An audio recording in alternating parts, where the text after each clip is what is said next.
بسم الله الرحمن الرحيم الحمد لله رب العالمين والعاقبة للمتقين ولا عدوان إلا على الظالمين وأشهد أن لا إله إلا الله وحده لا شريك له وأشهد أن محمدا عبد الله ورسوله صلى الله وسلم وبارك على من لا نبي بعده وعلى آله وأزواجه وذريته ومن تبعهم بإحسان إلى يوم الدين. أما بعد السلام عليكم ورحمة الله وبركاته أيها الأخوة والأخوات. ودرسيني labaad duruustii ramadaaniga ahayd istiqbaalkii ama qeybtii soo dhaweynta ahayd ayaan maaragtay kugada jirnaa. waxaan ka soo hadalnay nabiga sal allahu alay wasalam inuu maaragtay kaga hadlay soo dhaweyntiisa uu soomi jiray. marka halkan waxaan ka qaadanaynaa albishaaratu biquduumi ramadaan, in dadka loogu bashaareeyo maaragtay ramadaan soo gelitaankiisa. maxaa yeelay bishan waa bil barakaysan, bisha waa bil barakaysan. allah subxaana wa tacala nabad iyo nabadgelyo allah nagu gaarsiiyo, caafimaad iyo mataqaana cumri dheer iyo cibaado suuban allah nagu gaarsiiyo. marka culamada salafu saalix waxay dhihi jireen ramadaan qofkuu alla gaarsiiyey wuxuu gaarsiiyey nicmatun cadiimatun. marka maaragtay nicmo weyn oo ilaahay qofka gaarsiiyey ayay tahay. qofkii xaqiisa u istaago oo maalintiina sooma, habeenkiina mataqaana salaatuleyl u istaaga, rabbigii mataqaana ula laabta wixii macasi uu ka galay, qafladiina mataqaana dikrigiisa ula laabta, walaalayaal nicmo alla ku gaarsiiyey. waxaan ognahay oo aada qalbigeennana nala xanuunayo oo qof kastoo muslim ahoo maanta mataqana dhegeysanayo indhihiisa ilinka soo istaagayso, inta qof oo aan naqaano jecleeno walaalaha naga oo maanta mataqaana maaragtay adduunyada aan ku sugnayn oo taxta almaqbara qubuurta dhexdeeda ku jiro oo shaladaan ugu dambaysa intaasoo qofoo naqaano ay dhimatay. maaragtay taasi waxaad ogaanaysaa cumrigaas aduu ilaahay kuu barakay ku gaarsiiyo nicmo ilaahay ku gaarsiiyo. marka dadkaas dhintayna waxaan leenahay allah u naxariisto, cibaadadii hore ay usoo cibaadaysteen allah ka aqbalo, annagana allah naga dhigo kuwa ramadaano badan maaragtay sooma, salaatuleyl badan dukada, maaragtay caafimaad iyo cibaado suuban maaragtay iyo dariiqa ilaahiga anagoo ku sugan allah naga dhigo. nabiga wuxuu yihi sala allahu alay wasalam asagoo ummaddiisa ugu bashaareynayo ayaa wuxuu yihi ataakum ramadaanu shahru mubaarakun. waxaa idin yimid waa bishaaro bishii ramadaan asigoo ah bil barakaysan. farada allahu caza wajala siyaamahu, allah subxaanahu wa tacaala wuxuu farad yeelay soonkiisa ayuu idinku farad yeelay. tuftaxu fiihi abwaabu الsamaa watuqlaqu fiihi abwaabu الjaxiim watuqalu maradu الshayaaطiin. wuxuu yihi albaabaha ayaa maaragtay nafaxaadkaas iyo khayrkaas albaabaha samada loo furaa. albaabaha mataqaanaa naartana maaragtay waa albaabaha laiskugu dhufanaya. watuqalu fiihi maradat الshayaaطiin, shayaadiinta midooda culusoo madax adag kuwooda waaweyn na waa la xirxiraya. marka sidaa darteed waxaad aragtaan dadka markii ay soon la gaaro in cibaado jilcayaano maaragtay xitaa wixii iska fududaynayaano sadaqaadka bixinayaano qulubtooda masaajida way buuxaan. maxaa yeelay odayaashii waaweynaa ayaa laga hayaa. lilaahi fiihi laylatun khayru min alfi shahrin. waxyaalaha fadliga ay leedahay oo qof kaste ilaahay uu baryaayo in maaragtay alla gaarsiiyo waxaa ku jirto yihi habeen ka khayr badan kun habeen. hal habeen oo kun bilood ka fadli badan waa laylatulqadr habeenka la yiraahdo. man xurima khayrahaa faqad xurim. qofkii khayrkeeda laga xarimay, khayrana ayaa laga xarimay. cumrigaad bal 83 sano iyo dhowr bilood ood hal habeen ku heshay maaragtay fadliga qofkaas hal habeen masa waa fursa qaaliya. waa qof mataqaanaa container dahaba oo tusaale ahaan container dahaba albaabka loo soo dhigay ma rabiiro oo qaado waayo oo dad kale maaragtay diriskiisa ay qeybsadeen. marka haddaa saas dhacdo maanta waxaan samayn lahayn haddaa container dahaba magacaada ku qoran yahay albaabka lagu soo dhigo oo lagu yiraahdo bal adaa iskale oo tiri dahab u baahni ma tiraahdi amaba ka seexatid, maxaa dhici lahaa? qofkaas waxaa laga yaabaa inuu ciil darteed si kale noqon lahaa. marka dahabtaanka dahabka waxaa ka fadli badan, shaygaana ka fadli badan oo maaragtay janno lagu helaayo, naarna maaragtay looga fogaanayo. waa nimco weyn. marka sidaa daraaddeed salafu saalix raxmatullaahi calayhim ayaa waxay ahaayeen ama asxaabi rasuulillahi sal lla alay slm jamiicuhum ay ka mid ahaayeen ayaa waxay ahaayeen markay soomaan bisha ramadaan saan u dhammaato 6 bilood alla waxay ka baryay jireen inuu alla ka aqbalo. ilaah taqabal mina salaatana wa siyaamana wa cibaadatana wa towbatana ay badi jireen. markay 6 bilood kow tiraahdo ay dhamaato waxay haddana ka bari jireen rabbigood allaahuma balliqnaa ramadaan, allaahuma balliqnaa ramadaan ay ku ducaysan jireen. marka waxayba u dhexeeyaan laba shay 6 bilood alla ka baryaya inuu ka aqbalo soonkooda, inamaa yataqabalu llahu min almuttaqiin.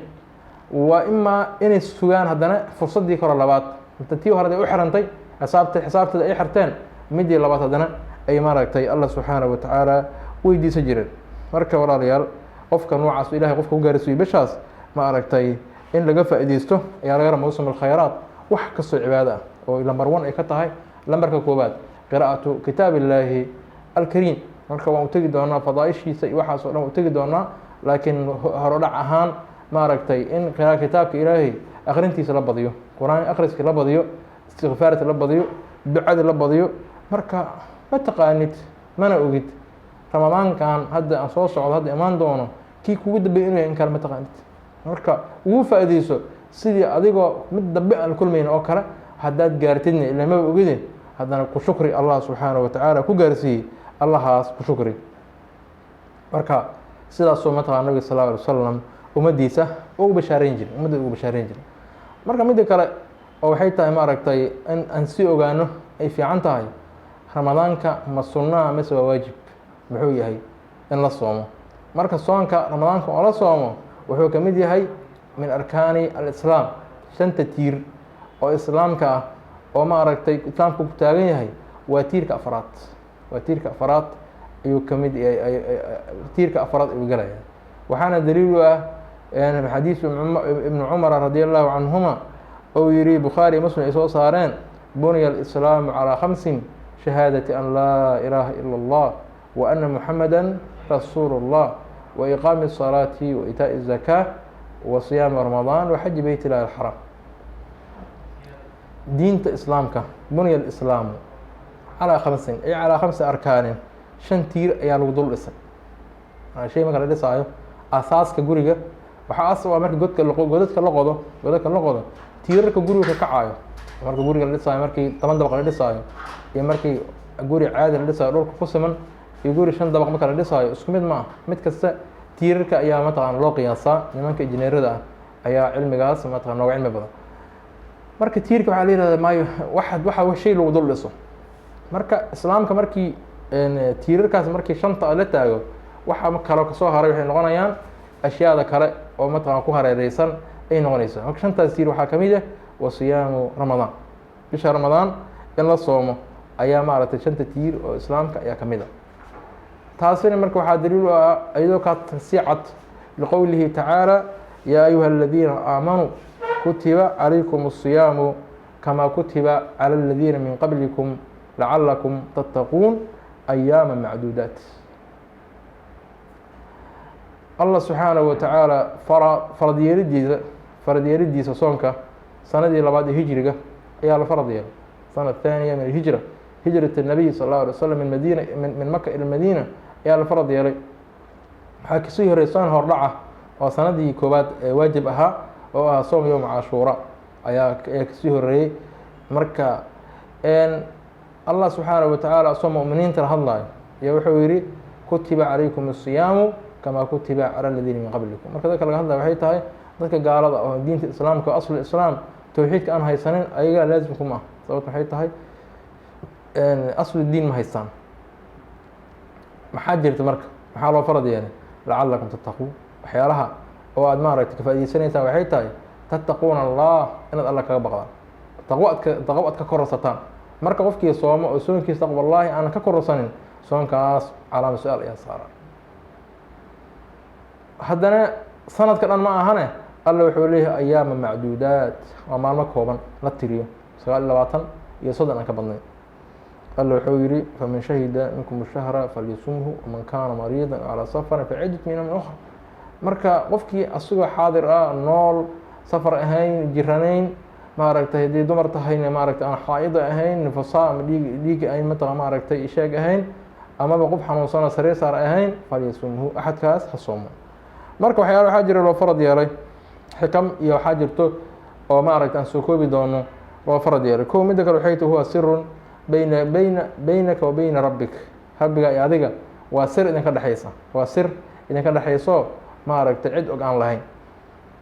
taasina tusinayso min kamaali cubuudiyatihi allah subxaanahu wa tacaala cubuudiyadiisa qofkaas inuu addoon yahay shay kaamilka dhigayso ay tahay maadaama allah subxaanahu wa tacaala shaygan shay ugu dhawaanaysid ou yahay. midda labaad waxay tahay sababu taqwa, mid haddaan ka hadlayni waa shay taqwadaadi maaragtay sii ziyaadinayo oo alla subxaana wa tacala ugu dhawaanaysid. midda kale waxay tahay xabsu nafsi can shahawaati wa fidaamiha can alma'luufaat, marka in naftaada laga xabiso shahawaad waxyaalihii jeclayd macmacaankii wixii la cunaayey mari raaxadii wixii dhamay ku lashay, iyo marka in la baro in laga gooyo shaygii awal la caadaystay. ilan subax markuu saan salaa subax loo dukadaba maaragtay qofka wuxuu u horeeya wuxuu cunaya waa quraac ama mataqaana horudhaca ama timir waxba ku bilaabanaya wixii waa joojisay. marka wax yar kabacdi la joogo quraacdii kala imaanayso, wax yar marka la joogo qadaa imaanayso, meelaha marka la fadhiyo shaaha la cabaya, waxaasoo dhan kulli waa isku dhamaatay min duluuci alfajri ilaa ghuruub shamsi waa daacata lilaahi ayaa loo istaagay. in shaydaankii oo la celinaayo iyo maaragtay macaasida yaraanayso, ila maxaa yeelay kullama caloosha ay dharagto maaragtay waxaa badanayo nisyaankii, waxaa badanaya qalbi qalaylkii, waxaa badanaya maaragtay shahwadaada in badato ood macaasida ku dhiiratid. midda kale afraad waxay tahay qalbigii ayaa wuxuu gooni u noqonayaa in maaragtay allah subxaanahu wa tacaala oo maaragtay si gooni ah uro dikrigi ilaahay marka u xuso oo xuskiisa iyo marka maaragtay uu gooni la noqdo, gooni ula noqdo. sidoo kale maaragtay waxaa xikamta soonka loo jiideeyey waxaa ka mid a qofka inuu dareemo baahi waxay tahay. dad badan oo naga mid ah oo ilaahay u nicmeeyey waxaa dhici kartaba baahi waxay tahay inay garanayninba, laakiin markuu daaca isagoo rabbigiisu caabudayo markii mataqaana uu baahida dareemo ou oomo markaasoo ciddii wuxuu kala dullacaya lacaga tiro badan oo wuxuu leeyahay islaamaha mataqaana waxyaalaha ay nagu xantaan oy dhahaan mataqaana waxay dhahaan war soonka maaragtay yaa sanadkana soon nooga dhigan, biilkiyaa la badinaya. ilaan odayaasha guriga u jooga meel ka aadaysa lahayno maqaayidihii iyo meelihii lagu qaxweynayo dhan kulli way soo xirmeena maaragtay, markaasaa ciyaalkii wax kastoo la waasicinaya.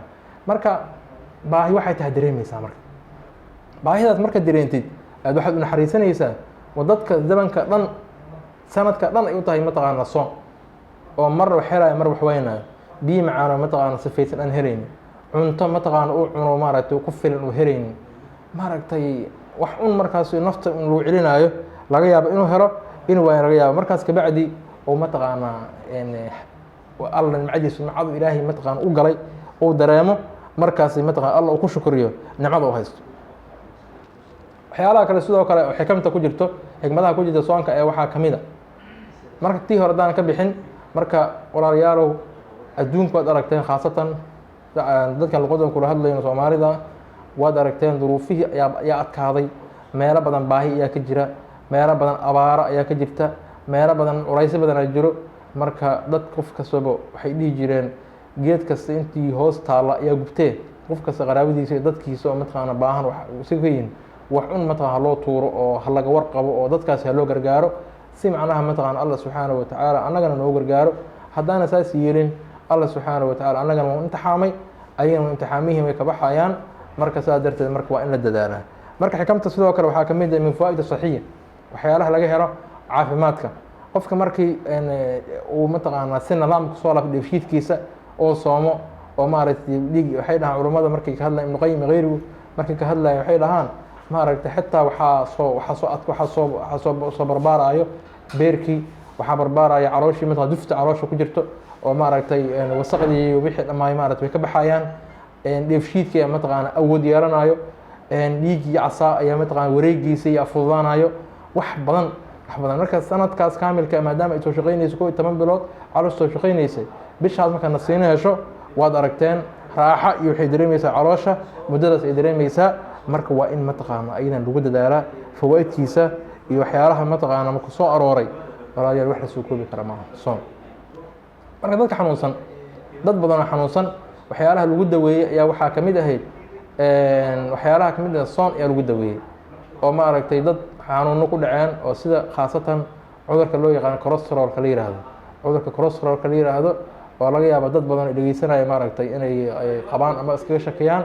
laba shay haddii ku dadaalaan maaragtay waxaa laga yaaba wax badan oon anaga tijaabinay laba shaydaas mataqaanaa amaba laba shay kusoo kooba shayga kale waa shay caafimaad oo u baahan dhakhtarnimo u baahan maadaama aan dhakhtar ahayn marka iska dhaafa fiican maaragtay labada shay waxay tahay inuu soon ku dadaalo soon inuu ku dadaalo midda labaad waxay tahay xajaama dhiigga xajaamada la yihahdo toobidda wax loo yaqaan dhiigga laska saaraayo oo dadka mutakhasisiinta ku ahoo maaragtay ku caan baxay in u tagaan oo 4 bilood ama 3 bilood mar laga saaro oo qaabkaas looga saaro niman badan oo magaalada nala joogo oo kolestaroolkaas ku dhacay walxamdulilah maanta mataqaa maaragtay sidaas yeeleen uu ka tirtirmay maalin dhawood markaad ka soo baaro ii sheegay mataqaan wuxuu yidhi wax aan qabo haba yaraatee ma jirto ayuu yidhi marka soonka fawaa'idiisa iyo mataqaana maaragtay waxyaalaha ku soo arooray wax la soo koobi kara haba yaraatee ma aha marka aan ku dadaalo insha allahu tacaala soonkaas buu ilaahay na gaarsiiyo intaas ayaa qeybtii labaad ku soo koobay hada biltawfiiq wasala allahu wasalama wabaaraka calaa nabiyina maxamed wacalaa aalihi waasxaabihi waman tabicahum biixsaan ila